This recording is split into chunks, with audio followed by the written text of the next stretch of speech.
Hello everyone, my name is Vincenzo Musella. I am a student of Village School, and in this video I will be showing you how to solve two different problems of chemistry.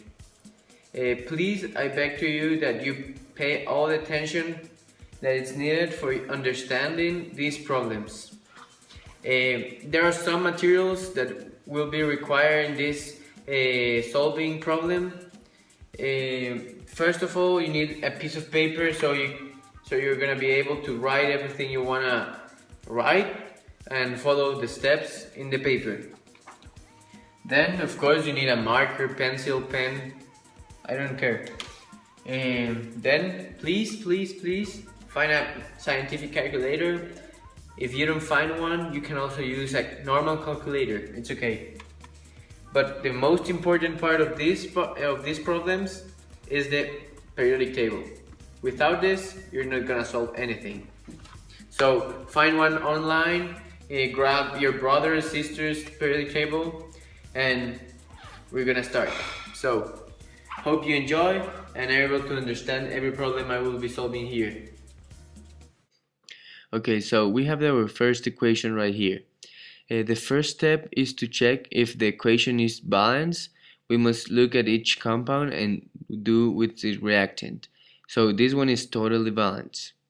Second step is to grab our periodic tables and look for each compound that we have in the equation above.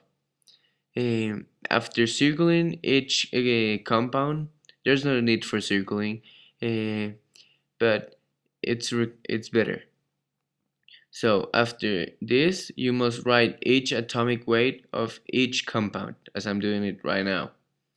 Please, if you don't have a periodic table, grab it and I will wait for you. So in this step, you see that O has 16 times 3. You may ask why. It's because O has 3 on the equation above, so we must multiply its atomic weight times 3. In these steps of atomic weight, we must do the multiplication first with our calculators, of course, and then just add the other two numbers we have above. So it's C8 plus C times 16 times 3, as you see. We have our first result. This first result is from CaCO3, remember that. Then we do the same thing with CaO. We add both numbers and this will give us 56.0794. The other two digits, they're not necessary. So remember both of these numbers because this will be used in the next steps. Okay, I erased this for you to be clear. So we can continue with the third step. Okay, the third step is to write,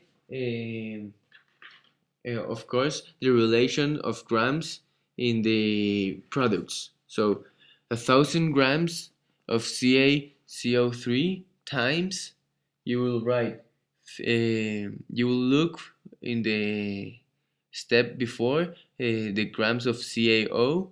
We know it's 56.0794, as I said before. Then you must do the same thing, look before the grams of CaCO3, and of course we know it's 100.089. Don't forget to put grams, because if not, you're not gonna do it well. Okay, we do this multiplication and division with our calculators, and after doing it, okay, wait.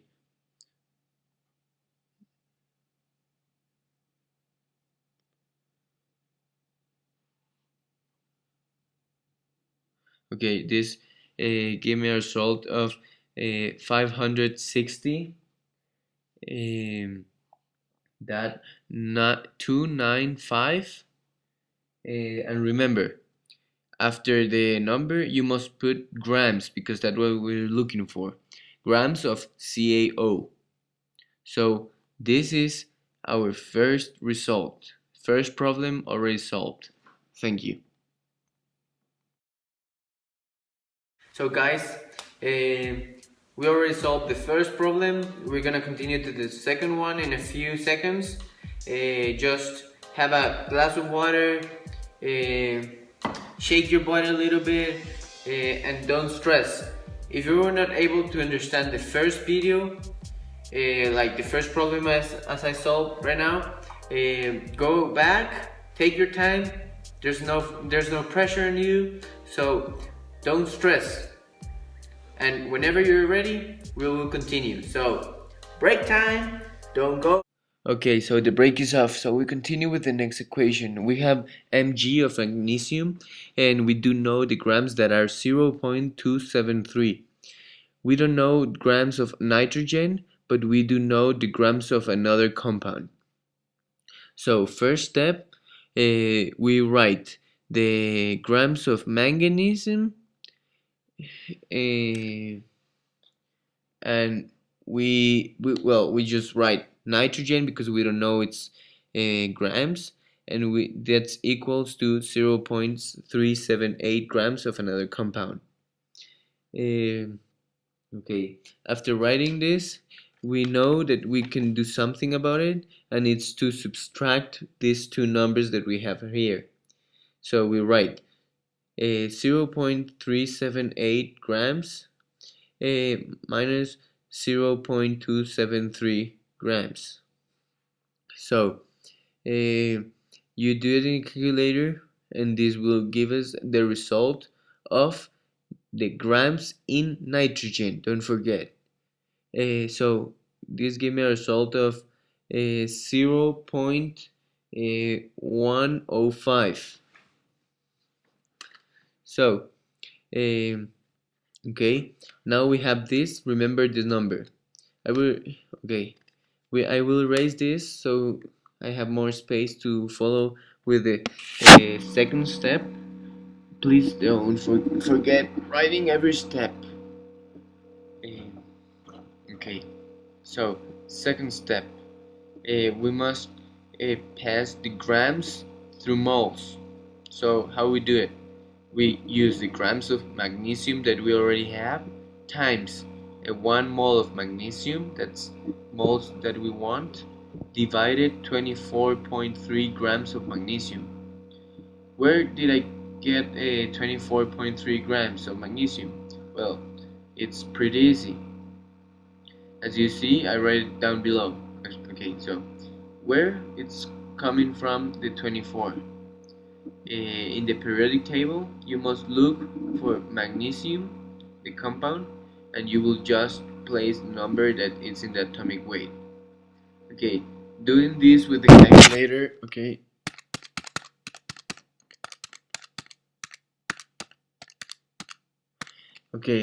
it gave us 0.011234 moles of magnesium. We don't need to write that much of numbers after the decimal, but if you want it, as I do it, it's okay. Okay, remember the number. We're doing the same thing as we did right now with the grams of nitrogen. So we write our grams of nitrogen that we already know, or we're supposed to know, times the same 1 mole of nitrogen, because that's what we're looking for, divided by 14 grams of nitrogen. The same thing. Where did the 14 came from? You look in the periodic table, nitrogen, where is it? Okay, it's here. And you look for its atomic weight, that it's 14. So you just write it down. We do the same.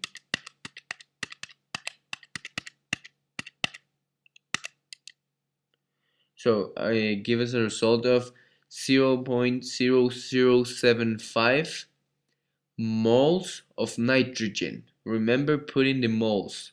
You don't write nitrogen, so we must write moles, or sorry, there's no O. So After writing moles, if you do it in a calculator, they will give you the first result as I have here. You just put the zeros before the decimal, and you have the answer as I have below. Please remember this answer too. It's for our third step.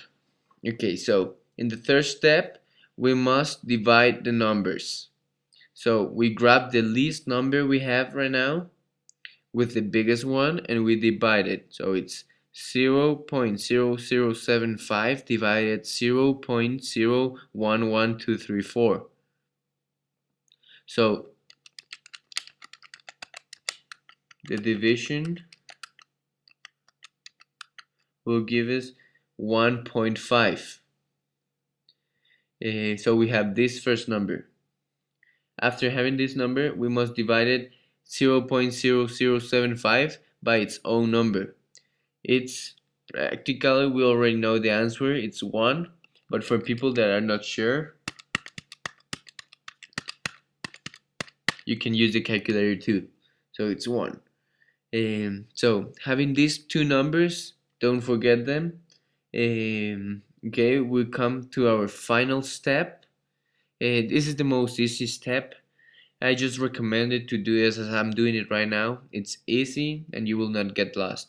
So Mg we have 1.5 and nitrogen we have 1.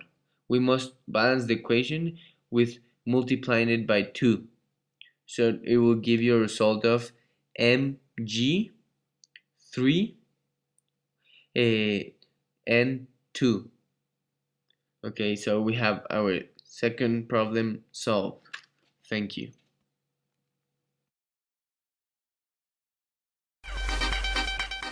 Goodbye, everyone. If you have any question, please feel free to ask me. I will write my email right below. Thumbs up!